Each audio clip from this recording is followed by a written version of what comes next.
mora oko. Koro ere kaka janyuol kata japuonjre yudo kata wachni basari mar CDF kose yudo duoko kata ose yudo calling letter moluongo do nyathi e school to biro godo wiru owuon koso nitiere committee mabende koro rango jopuonjre go.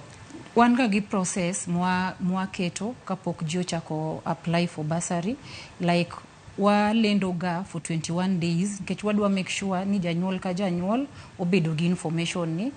Mostly waketo flyers, wadhiga gi flyers e churches, waketo posters, waketo nyaka road show mondo wadwa make sure ni information ni ochopo ne jonyuol te, ok wadwa ni wawe jonyuol moko oko.